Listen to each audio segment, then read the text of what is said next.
Ahoy, Dolly Jen, welcome to Slovakia and Matador Púchov. Welcome back to MSK Púchov. This is the team that we're going with for the starting game of the campaign. We're picking up exactly where we left off at the end of the last episode. Let's see if I can pronounce all these names without a jump cut.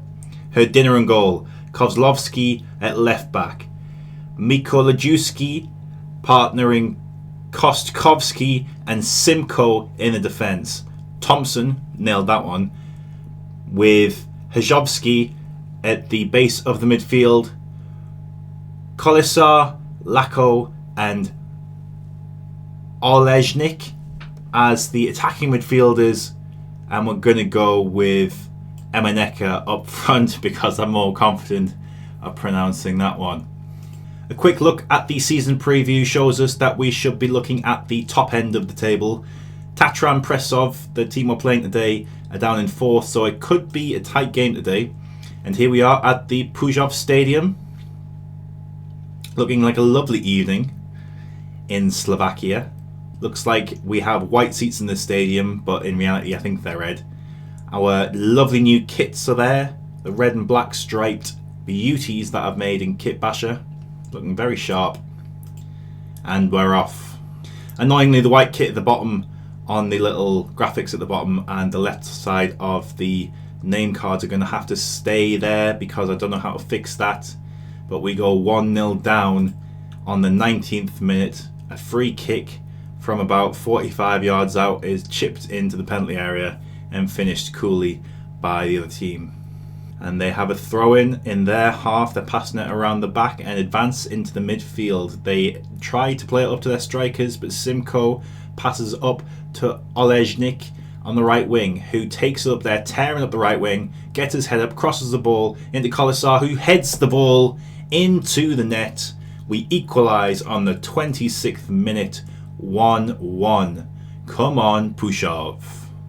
Hopefully today's episode is a bit shorter. I know the last two have been a bit longer, but we had the job hunt at the end of the Abergavenny final episode, and yesterday's episode was pretty long because we had to do a massive rebuild, and we're on the attack again, but Thompson picks up the ball in the middle of the park. Kolisar now to Lako in the penalty area, passes to Emeneka. Oh, Emeka just hits it over the bar. Good move there. We're getting a good few match ratings in.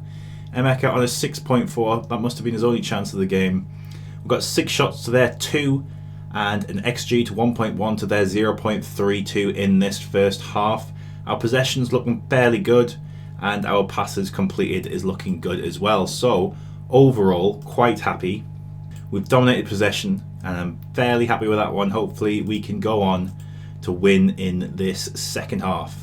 And we have a highlight right from the off. Kozlovsky, the left back, plays it into the midfield to Olejnik, to Emeka. I'm going to have to get better with these pronunciations. Emeka on the right wing, crosses into the middle. Kolisar with his head again. Oh, hits the post this time. Fairly good header of the ball. Gets in good positions, does Peter Kolisar, our captain. He's got a jumping reach of 3, so I'm not really sure if floated crosses is the best idea for this team. But the game remains 1-1 on the 56th minute now. We're going to encourage the boys as we get an injury to new boy Stanislav Olejnik. He's going to come off for Klups. I'm going to go Klups. I think I'm going to bring off Emeka. And we're going to have a look at Vesteniki because they're pretty similarly matched as we saw at the end of the last episode. Goal kick for them now. They fire it upfield. We don't win the ball and they advance, but Kolisar picks up the loose ball. It was our goal kick, sorry, my mistake. The Polish centre-backs passing it between them each other and then play it up to the midfield. Klups, new boy who's just come on, plays it back to Thompson in midfield. Hajovsky up to Klups. Klups clips it over to Kolisar, who brings it out on the left. The right-footed left winger plays it back to Thompson, out to Kozlovsky, and back to Thompson again on the edge of the area. Hajovsky has a crack and hits the bar. Good little move there. Looked a bit weak on the left hand side for them and we look to exploit the space, but it remains 1-1. They have a free kick about 35 yards out just on the left. Oh, and they hit the underside of the bar. The ball bounces down and Tadena grabs onto the loose ball. He hits it upfield, but nobody's there as everyone was back in defence, and the highlight peters out. We can make 5 substitutions, so we're going to make a few more. Curtis Thompson on the yellow card, tiring. Everybody's got pretty poor match fitness. So the youngster, Ferenich, is going to come on. We're going to turn Lacko into an advanced playmaker instead. Hajovsky's going to turn into a defensive midfielder on defend to try and shore up the centre of the park. We've brought the midfield back quite a lot there, and let's see if that has a negative effect on the attack. They have a free kick on the left, whip it in, but we do well to deal with it. Ooh, dangerous attack there as we see the ball go wide of the post. Last 10 minutes. Can we snatch a winner? We deserve to. We've had the most of the game. We whip it into the penalty area with a free kick from deep. Ooh, and the youngster has a long shot. What a dream debut that would have been for the boy. 5 minutes to go. And Simko has the ball now. Klups has it on the right wing and advances. This left winger isn't doing much defensively, but we give the ball away. But it goes back to our striker, Vestaniki, and he hits the post. He really should have scored that. Would it have been any different if Emeka was there? We'll never know now. 6 minutes added time and we're attacking on the left. Colasar now whips it into Klups. Klups gets his head onto it and we get a last minute winner. Come on! What a lovely little attack that was. Throwing from the left, played short to Colasar, who whips it into the far post, and Klups, the right winger who was brought on about on the hour mark, finishes coolly. We're going to change back to cautious to see the last few seconds out, and I think we've done it. We have. Just goes to show you how important Peter Colasar is. He's got an 8 match rating there. He scored 1 and he set the other one up, I think. Yeah, he did. 2-1 on our first game for Matador Púchov. Nice work, everyone. Stanislav Olejnik is out for 3 weeks with pulled ankle ligaments, which is less than ideal, but we have a few wingers in the squad, so we'll get by without him for a short time. Klups had a good game and he's getting my praises. The second division in Slovakia has 2 promotion slots, sort of. The top team's promoted automatically and the second team goes into a playoff with the team who finishes 11th in the first division, so it's a little bit more forgiving than when we were at Abagaveni. It seems like Slovan Bratislava B and Zelina B can't be promoted, so we just have to finish in the top 2 out of 14 teams if we want to have a chance at progressing to the top flight. And we have the option to sign James Berry, a winger who was last playing at League One side Chesterfield. He made 10 appearances and 31 substitute appearances. He looks like a good winger for this level, but we have Colasar who plays there at the moment, who is our starting player, but he can play centrally. So there's decisions to be made. As mentioned in the last episode, I'm more worried about the centre defensive midfield slots at the moment. And we have Musa Baraji in that slot who may come in a few days. So I'm going to delay that one and hope that we get Musa. Oh, and our dreams have been answered. Musa Baraji and Franco Sosa, the Argentinian striker, who is a 5'11" target forward. I think he'll be playing as an advanced forward for us. Could be coming in. I think we're going to accept these 2 and then see what financially we're looking like after we do that. In other news, that goalkeeper that was going to go out has gone to Auxerre, so we only have 3 goalkeepers now, 2 of which on non-contracts. So Franco Sosa is in. We're going to train him as a advanced forward. If it lets me click the buttons, send him on a advanced language course. I am a bit worried about sending too many players on language courses because it does affect the finances, especially those who are tight around the proverbial financial belt. And Musa Baraji is in. I think he's more suited to being a ball-winning midfielder and he's going to come into the starting 11 in another... Ideally, I'd need another centre defensive midfielder to be happy with that area of the team. But we're at the wage budget cap. I'm thinking of cancelling these two. I know James Berry's a good player, as is Tomislav Krizmanic, but I don't think we need to focus on that area of the squad, and they're wanting a lot of money, so I'm going to cancel those two deals. Let's have a look at how much we had agreed for him. Well, he's on a non-contract, so I think we should just take my mate Slozguy. We're going to take mate Slozguy in off the streets, dust him off, and put him in the starting lineup, I think, and see how that affects the wage budget. I mean, if we're slightly over, I'm not going to cry about it. £200 over. I mean, for the work we've done, I think he'll do a good job as a defensive deep flying playmaker. He's got 12 tackling, 13 technique, 11 vision. The 9 passing isn't ideal, but he's pretty quick. He can play attacking midfield as well, but he's going to be our defensive midfield deep lying playmaker. We could just now release Thompson and maybe get back under the wage budget. I'm pretty sure that's what we're going to do, you know, because Curtis Thompson does look decent, but physically on the decline. So Curtis Thompson is only going to make one appearance for us, and then he's going to go out of the door, and the wage budget's now only £100 over. We're going to move Jakub Ferenic back to the under-19s, I think. Right, so this is the starting 11 now after those few transfers. We have one too many wing out on either side. Paulo Jorge and Siligalis can go out if we find a move for them. They have only just come in, so chances are they'll have to go out on loan if they do go out. We're still short a deputy left back, but a few players can fill in if we need to. Simko can go from right back to left back, and Hugo Pavek can go from centre back to left back as well. Both are right footed, which isn't ideal, but it can be an option if we need to. Stanislav Olejnik then. I don't know who's better between him and Klubs. If we have a look at them, judging by that, I think Klubs just edges it. Barely. They're pretty similar, you know. The only thing that might edge it is the acceleration from Olejnik, but they're both pretty much the same player. So the fact that Olejnik is injured for 3 weeks is not the end of the world at all. And then let's have a look at Franco Souza, how he matches up to the old strikers. Yeah, he's much better than Emeka. And is he better than Vestinici?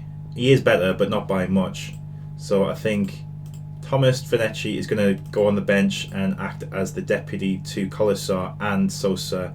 And then if we need another striking option, Emeka's there as well. And once we've found a deputy left back, I think I'll be pretty happy with the squad, honestly, considering where we were about a month ago when we joined. It is really just missing a little bit of depth at left back. Quite happy otherwise. And maybe this is the man, Patrick Sonovsky. He looks like he could be a 2-star player, but that's all I really need. My assistant manager's saying he should be a fringe player, but he wants to be a regular starter. Never mind. Let's do a little trick I know by releasing them from trial and trying again, because sometimes that works. No, he wants to be a regular starter, that's fine. He only wants a little bit of money, and I think we can give it to them, especially if we're going to get a few wingers out of the... or at least one winger out. Right, you're going to have 140 and you're going to like it. That's a good boy. So hopefully Patrick comes in, but it won't be for this game. We're going to go with Hedina in goal, Kozlowski, Mikolajewski, Kostkovsky, Simko, new boy Slozguy, I'm just going to call him mate, new boy mate Slozguy, Baraji, Colasar, Lacko, Klubs, and Sosa, the new Argentinian striker up front. We need one under 21 player in the squad. So I think Hodjovsky's going to come on and mate is going to come off. It's less than ideal. I forgot about that rule. We're going to have to find a decent Slovakian under 21 player because we only have one in the squad, and that's Hajovsky. But that's a problem for next episode. We're going to submit the team and give a few squad numbers out. No good ones left, so they're going to have to be in the 20s. My mate's going to get 23. And here we go for the second game. Something's happened that I was worried was going to happen. We've got a kick clash-ish, because the game thinks we're playing in white and they're playing in red. They're going to play a team in red against our team's in red, but it looks pretty black. So we have a corner on the right, and it's headed by Mikola Juski and held by their keeper. Come on, Matador. And they have a throw in their defensive third. They're playing short slick passes and try and lump it up forward after a little bit of good play, and we win the ball, but lump it ourselves up to Kolosar on the left wing. A loose, wayward ball is picked up by Kozlovsky and played back to Hedina, who plays it up to... I don't like this, passing it around the back like that. The striker looked like it was going to pounce on it, but he didn't. We lump it up forward, lose the ball, and they have it in their defensive third.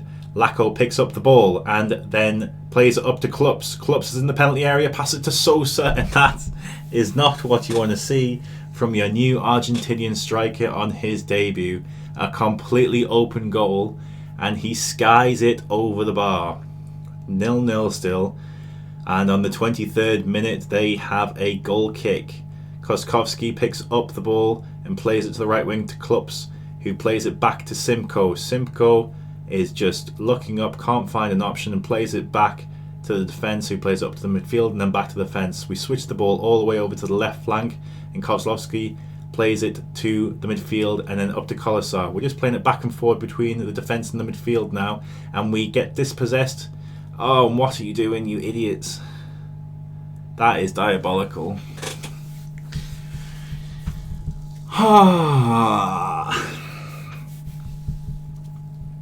We lose the ball and they score. I'm going to berate the boys, because that wasn't really what we're about here at Matador Púchov. The boys don't know that yet, but I mean, this is pretty dreadful. That miss from Sosa and then that defensive mishap from the boys is just not what you want to see at all. Especially, I mean, look at the XG. It was probably all from Sosa's first shot at 0.91. Half time, 1-0. I'm going to thrash the arms and say, what was that, you absolute plonkers? You two need to book your ideas up. I'm going to thrash your arms and talk to you. Look, stressed and anxious, of course you do. Right, you're going to get 10 minutes and you're going to come off and they actually do something, you absolute plonkers. Encourage.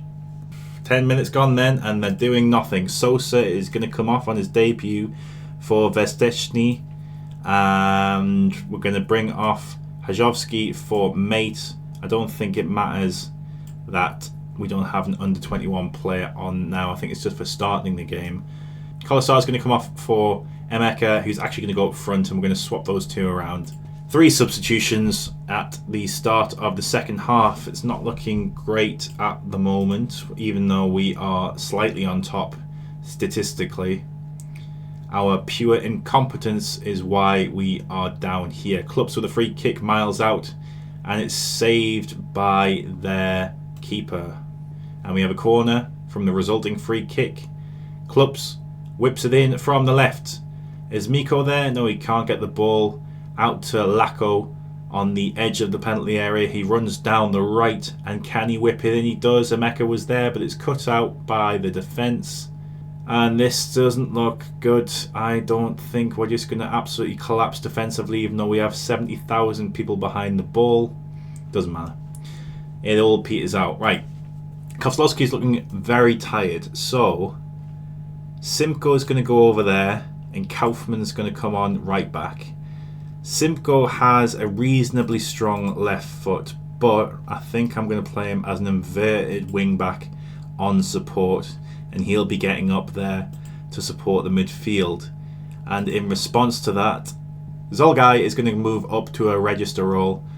Took me about 70,000 hours to figure out how to say that name. I don't even know if I'm saying it right. Right, 2 more substitutions. Please do something, you idiots. I think we're going to have to go attacking, because we haven't shown much in this second half at all. They have the ball in their defensive third, but we pick it up. Bradji plays it up to Klups. Klups down the right wing, plays it short to Emeka, and it is saved. I'm pretty sure Emeka was offside there. but the linesman didn't flag for it. Clubs with a corner on the right, whips it in. Slogai is the target, but it doesn't reach him. Michlic, the attacking midfielder who came from the bench, plays it back out to Clubs, but the highlight peters out. Right, let's look at the tactics. We're going to press more, we're going to push the line up more, we're going to distribute quickly, and we're going to play slightly more direct but not too direct, and we're going to play wider. Will that make a difference? We will see. They have a goal kick and lump it up to the midfield. We cut out the ball, and Clubs has the ball again. He's been all over the pitch today. Kaufman, the right back, tries to play Hemneka. Oh, we get in! Vestenchi, what's his bloody name? Vesteniki finishes with a cool finish with his right foot into the bottom right hand corner of the net after some questionable defending from their defence. Emeka was the target for the pass, but Vesteniki is the one who receives it in the end. 1-1. And a highlight straight from the off. Are they going to get a immediate response to our equaliser? I hope not. I hope we get our second. They're passing it around in the middle of the pitch. They're pushed up quite high. They play it in behind to Slavic, who shoots.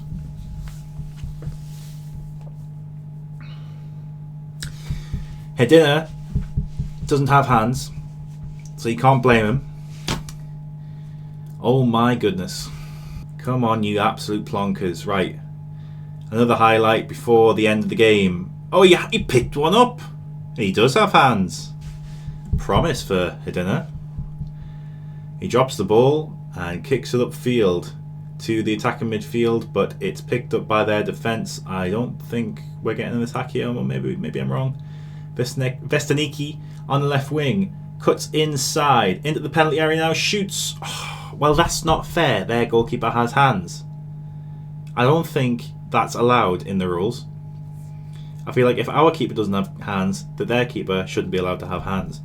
Clubs with a corner, whips it in, but Emeka pounces on the loose ball, lumped into the penalty area, and it goes out for a goal kick. Right, we're going to go very attacking. We're going to change the instructions to lump it up into the penalty area, shoot on sight, hit early crosses, and that's it. And that's our first loss on the second day of the season.